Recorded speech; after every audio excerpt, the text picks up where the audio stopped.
वेद और अवेद मैं हूँ, विद्या और अविद्या भी मैं हूँ, अजा और अंजा अनजा, प्रकृति और उससे भिन्न भी मैं ही हूँ, नीचे ऊपर अगल बगल भी मैं ही हूँ।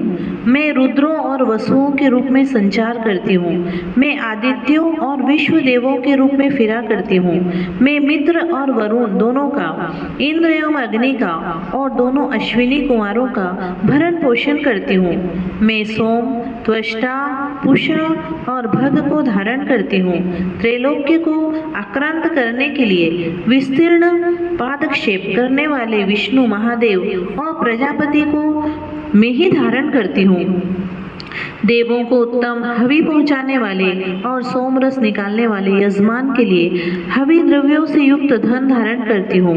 मैं संपूर्ण जगत की ईश्वरी, उपासकों को धन देने वाली ब्रह्मरूप और यज्ञों में यज्ञ करने पर योग्य देवी में मुख्य मैं ही हूँ। मैं आत्मस्वरूप पर आकाश आदि निर्माण करती हूँ। मेरा स्थान आत्मस्वरूप को धारण करने वाली बुद्धि वृत्ति में है। जो इस प्रकार जानता है वह देवी संपत्ति लाभ करता है। तब उन देवों ने कहा, देवी को नमस्कार है। बड़े बड़ों को अपने अपने कर्तव्य में प्रवृत्त करने वाली कल्याणकर्त्री को सदा नमस्कार है। गुण साम्यावस्था रूपिणी मंगलमय देवी को नमस्कार है। नियम युक्त होकर हम उन्हें प्रणाम करते हैं। उन अग्नि से वर्ण वाली, ज्ञान से जगमगाने वाली, दीप्तिमती, कर्म फल प्राप्ति के हेतु सेवन की जाने वाली दुर्गा देवी की हम शरण में हैं। असुरों का नाश करने वाली देवी आपको नमस्कार है। प्राण रूप देवों ने जिस प्रकाशमान बैखरी वाणी को उत्पन्न किया उसको अनेक प्रकार के प्राणी बोलते हैं।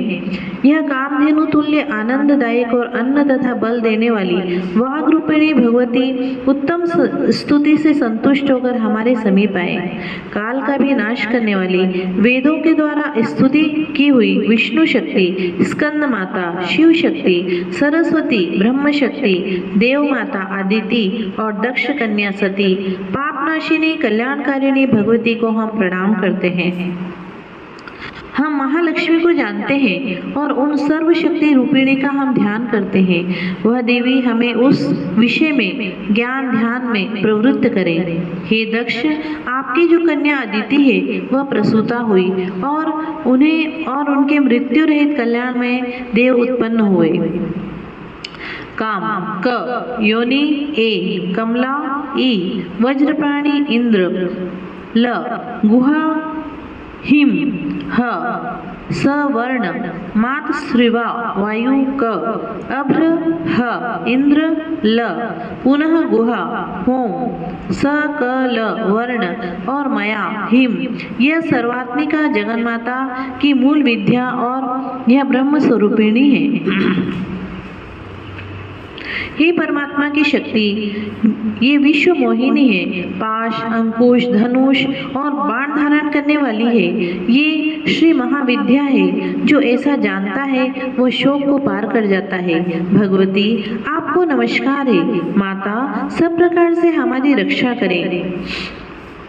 मंत्र दृष्टा ऋषि कहते हैं, वही में अष्ट वसु है, दही में एकादश रुद्र है, वही द्वादश आदित्य है, वही ये एकादश रुद्र है, वही ये द्वादश आदित्य है, वही ये सोमपान करने वाले और न करने वाले विश्व देव हैं। वहीं से यातु धान एक प्रकार के राक्षस, असुर राक्षस, पिचाश, यक्ष और सिद्ध हैं। वही ये सत्य रजतम है, वही ये ब्रह्मा विष्णु रुद्र रूपिणी है, वही ये प्रजापति इंद्र मनु है, ये वही ये ग्रह नक्षत्र और तारे हैं, वही कला काष्ठादि काल रूपिणी है। पाप नाश करने वाली, भोग मोक्ष देने वाली, अंतररहित विजयाधीष्ठात्री, निर्दोष शरण लेने योग्य कल्याण दात्री और मंगल रूपिणी उन देवी को हम सदा प्रणाम करते हैं। वियत आकाश हम तथा एक आकार से युक्त वृत्तिहोत्र अग्नि र सहित अर्धचंद्र, ये इससे अलंकृत जो देवी का बीज है वह सब मनोरथ को पूर्ण करने वाला है। इस प्रकार इस एकाक्षर ब्रह्मा, हिम, का ऐसे यदि ध्यान करते हैं जिनका चित्त शुद्ध है तो नित्य तिशानंद पूर्ण है और जो ज्ञान के सागर है। यह मंत्र देवी प्रणव माना जाता है।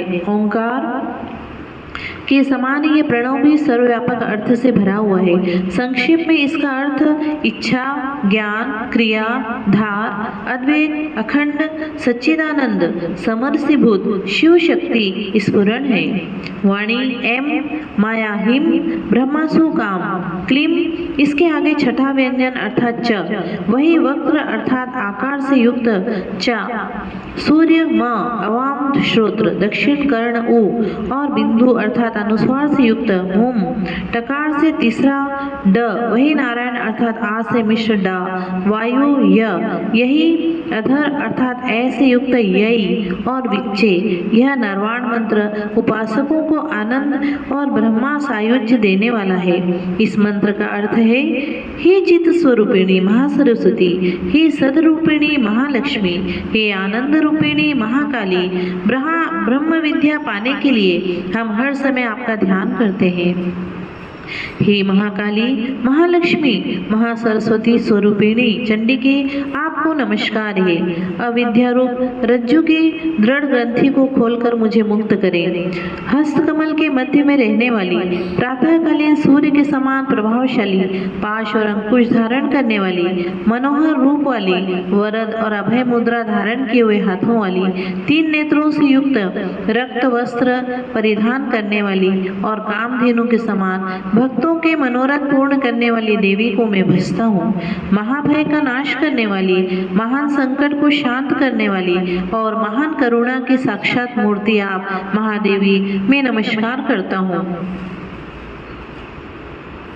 जिसका स्वरूप ब्रह्मादि नहीं जानते, इसलिए जिसे अयज्ञा कहते हैं, जिसका अंत नहीं मिलता, इसलिए जिसे अनंता कहते हैं, जिसका लक्ष्य दिखाई नहीं पड़ता, इसलिए जिसे अलक्ष्या कहते हैं, जिसका जन्म समझ में नहीं आता, इसलिए इसे अजा कहते हैं, जो अकेले ही सर्वत्र है, इसलिए जिसे एका कहते हैं, जो अकेली ही विश्व से सजी हुई है, इसलिए जिसे नेका कहते हैं, वह इसलिए अयज्ञा, अनंता, अलक्ष्या, अजा, एका और नेका कहलाती है।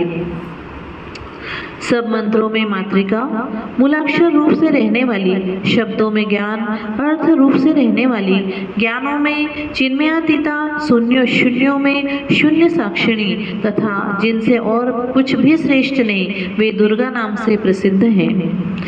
उन दुर्वेज्ञ, दुराचार नाशक और संसार सागर से तारने वाली दुर्गा देवी को भव सागर से डरा हुआ मैं नमस्कार करता हूँ या नमस्कार करती हूँ। इस अथर्व शीर्ष का जो अध्ययन करता है उसे 5 अथर्व शीर्षों के जप का फल प्राप्त होता है। इस अथर्व शीर्ष को न जानकर जो प्रतिमा स्थापन करता है वह सैकड़ों लाख जप करके भी अर्चा सिद्धि नहीं प्राप्त करता है।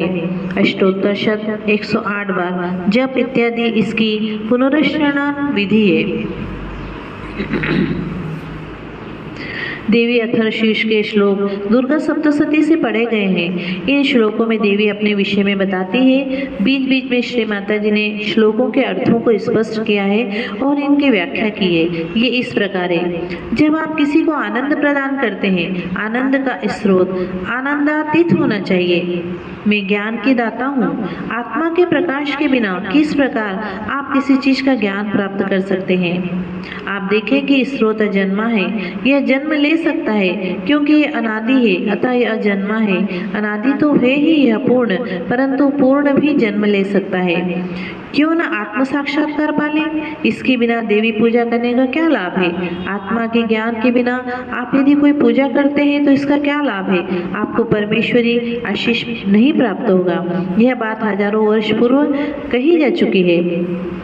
बेखरी वह शक्ति जिसके माध्यम से हम बोलते हैं। आप किसी भी देवी देवता का नाम लें और पूछें, श्री माता जी क्या आप वह देवी देवता हैं? चैतन्य बहने लगेगा, क्योंकि इन देवी देवताओं की शक्ति ही इनका सार तत्व है। क्योंकि मैं ही वह शक्ति हूँ, इसलिए आपको चैतन्य लहरियाँ आती है। किसी का नाम लेकर आप पूछें, चाहे संतों, ऋषियों, महर्षियों का नाम लेकर आप पूछें, वह सब मैं ही हूँ। श्लोक में यही बताने का प्रयत्न किया गया है। बीज मंत्र का अर्थ है बेखरी। बेखरी अर्थात वाक शक्ति। जिन लोगों को आत्म साक्षात्कार की शक्ति प्राप्त हो जाती है वे वाक शक्ति को मंत्र बना लेते हैं। अतः जब उन्हें अपने चक्रों को सुधारना होता है या अपने दाएं बाएं को सुधारना होता है तो उन्हें बीज मंत्र कहने पड़ते हैं। जब ये बीज मंत्र कहते हैं तो उस भाग को जो बीज प्राप्त होता है, बीज को अंकुरित होकर बढ़ाना होता है। अतः प्रथम स्थान पर उन्हें बीज मंत्र कहना पड़ता है। तत्पश्चात उन्हें भिन्न चक्रों के भिन्न मंत्र कहने पड़ते हैं। तो एक तो बीज और फिर वृक्ष। अतः सबसे पहले यदि आप बीज को जान लें तो आप इस मंत्र को कहते हुए अपने अंदर बीजारोपण कर लेते हैं। इसके बाद आप अन्य सभी मंत्रों को कहने लगते हैं। अतः इस प्रकार से आप इसे बढ़ाते हैं। संस्कृत शब्द का उद्भव कुंडलिनी की गति से होता है। जब उसमें से आवाज निकलती है। ये सब चीज़ें महान ऋषियों ने लिखी थी और इसी प्रकार से सभी चक्रों के भी उनकी पंखुड़ियों की संख्या के अनुसार स्वर और व्यंजन होते हैं। आप कह सकते हैं कि उनमें जो पंखुड़ियाँ होती हैं उनके अनुसार वे संस्कृत भाषा की वर्णमाला बनाते हैं। संस्कृत को पावन बनाया गया। यह भाषा बनाई गई। सर्वप्रथम केवल एक ही भाषा थी, उसके अंदर से दो भाषाओं ने जन्म लिया। एक लैटिन भाषा थी और जिसे पावन किया गया वो संस्कृत थी। ये संस्कृत भाषा ऋषियों की देन है, उन ऋषियों की जिन्होंने अपने अंदर ये सब चीजें सुनी और इसे बनाया। यह बेखरी की शक्ति है। अब इसकी लिपि बेखरी है। अब शक्ति भी है और यंत्र भी है, परंतु इसे दिव्य बनाने के लिए आपको इसे मंत्र रूप देना होगा। और मंत्र बनाने के लिए जो भी मंत्र आप चाहते हैं पहले उसका बीज मंत्र जानना होगा। यदि आप अपनी कुंडलिनी को उठाना चाहते हैं तो इसका बीज मंत्र है रीम। रीम से आप इस प्रकार मंत्र बना सकते हैं। सभी साथ में बोलेंगे रीम को। ओम त्वमेव साक्षात् श्री रीम साक्षात् श्री आदिशक्ति माता जी श्री निर्मला देव्यै नमो नमः। इसी प्रकार से आप देवी देवताओं के मंत्र को कहते चले जाएं। आप सब अब विद्वान बन गए हैं। अब आप यह समझने का प्रयत्न करें कि किस प्रकार यह विद्या आपके अंदर शनै शनै समाते चली जा रही है। आपके सम्मुख कोई अध्यापक या कोई अन्य छड़ी पकड़कर नहीं बैठा हुआ है।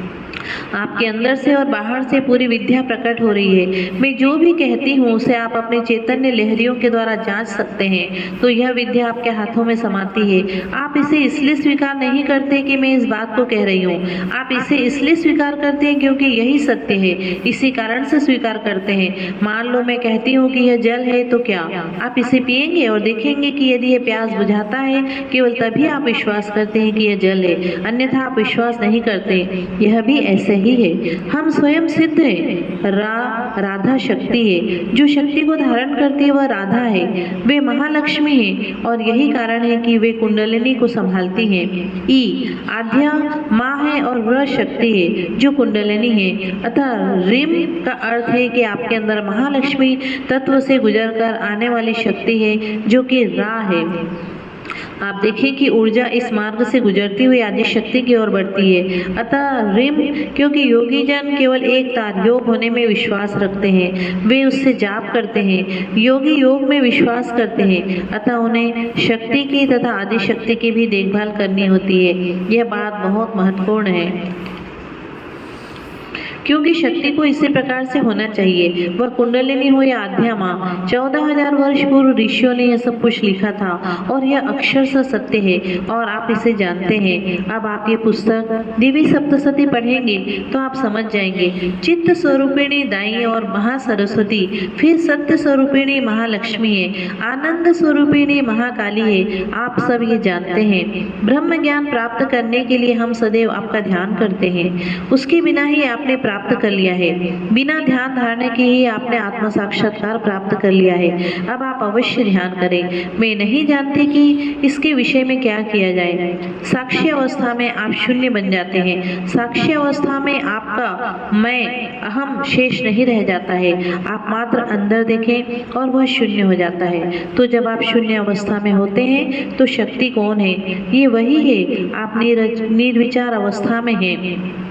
हजारों लोगों ने निर्विचार अवस्था प्राप्त की, अब उन्होंने ये प्राप्त कर लिया, तो कौन जानता है? मैं जानती हूँ कि आपकी कुंडलिनी जागृत हुई है या नहीं। आपको चाहे इस बात का पता न हो, परंतु मैं इस बात को जानती हूँ। अतः केवल वे ही आपकी सारी अवस्थाओं को जानती है। अतः आप सारे विचार को कंप्यूटर की तरह से समझ सकते हैं। इसे पहले से ही कितना अच्छी तरीके से बनाया गया है कि यह घटित होने वाली हर चीज को अपने अंदर अंकित कर लेता है। जैसे मैं आपसे बात कर रही हूँ, अचानक कोई व्यक्ति बैठा हुआ और मैं कहती हूँ हाँ, अतः मेरा चित्त वहाँ भी है। मैं आपसे बातचीत कर रही हूँ, चित्त वहाँ है और तुरंत कुंडलिनी उठती है। कार्य इस प्रकार होते रहता है। 1 मिनट माँ के आशीर्वाद को ग्रहण करेंगे।